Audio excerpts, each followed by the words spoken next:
Alright, so this is going to be my first real video that isn't like a Spanish stop motion.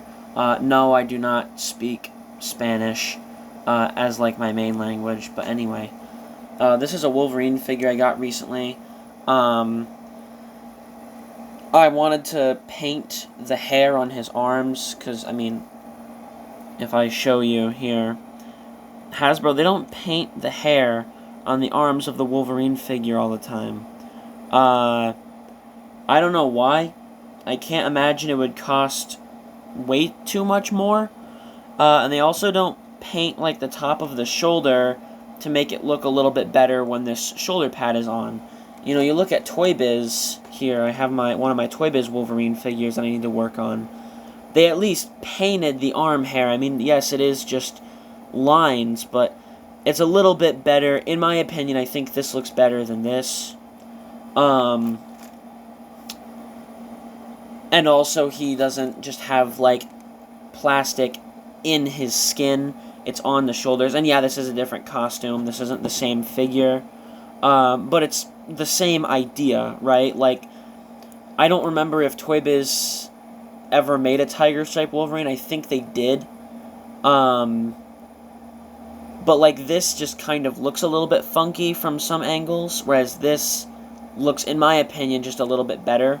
But I'm hopefully going to get this guy looking pretty good, because I like this figure more than this one, because, I mean, this figure's like 20 years old, and this one's 1 year old.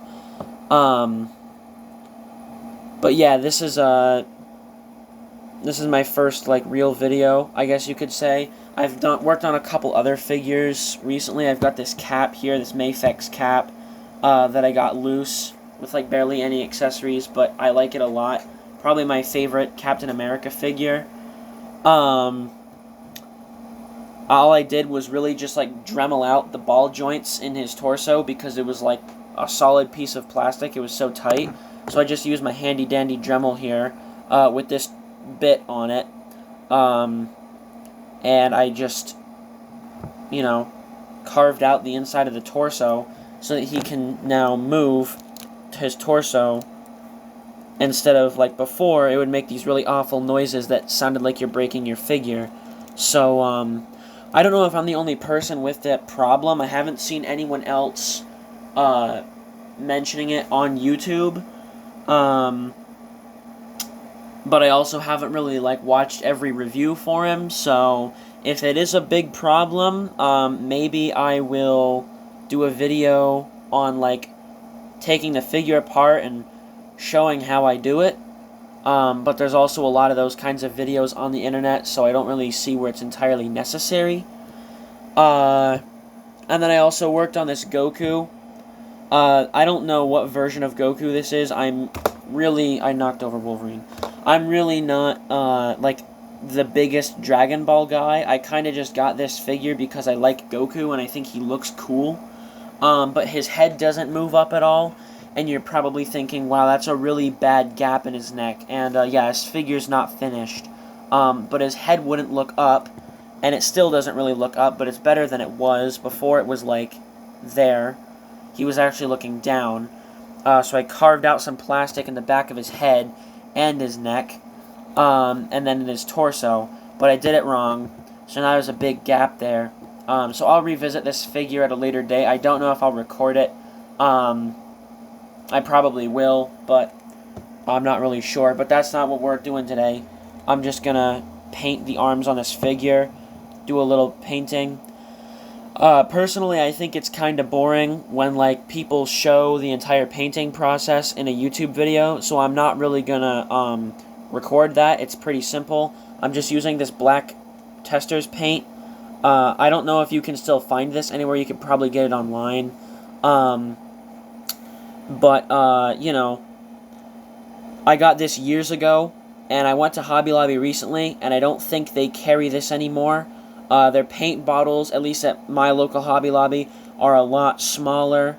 I'm sure this is still the same color black, like, why would you change that? But yeah, this is just, it's just black. You know, it's in there. I'm not going to pour it out because that's really stupid. But yeah, I'll be back when this figure's got... I'll probably come back when I've got, like, one arm done, and then maybe I'll finish up the video with both of them. I'm not going to clear coat it because I don't want to run downstairs and grab my hairdryer.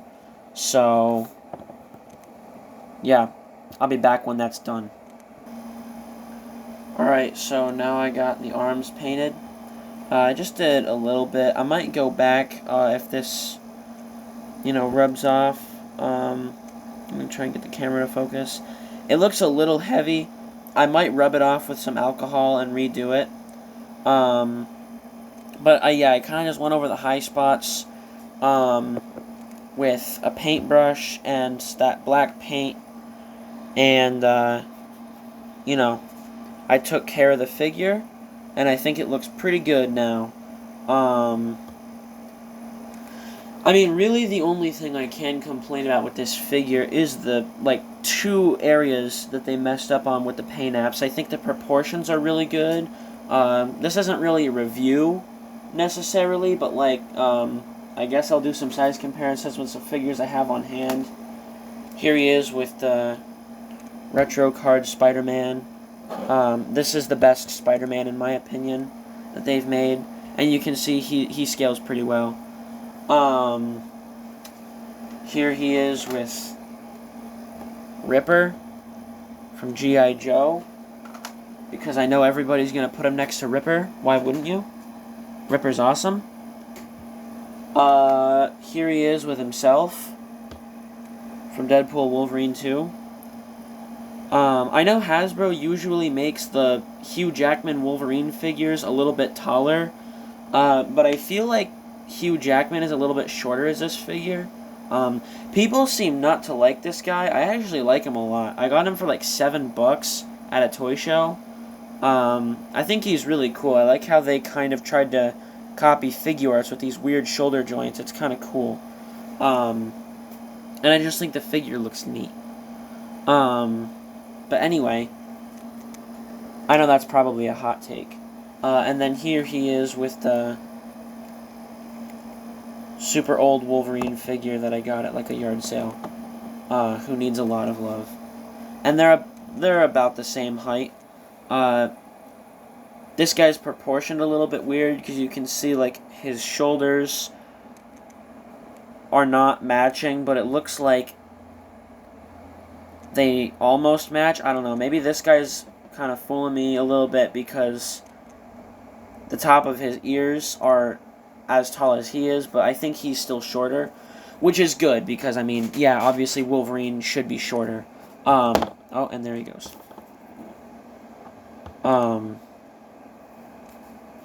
But I think this figure is really good. I like this guy a lot.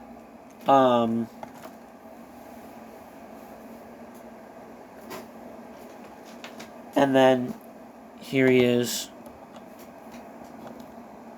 with naked Wolverine, Weapon X, which is actually my brother's figure.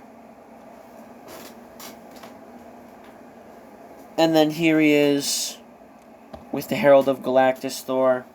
And this isn't a very good comparison because Thor is, I mean, he's too tall for the camera.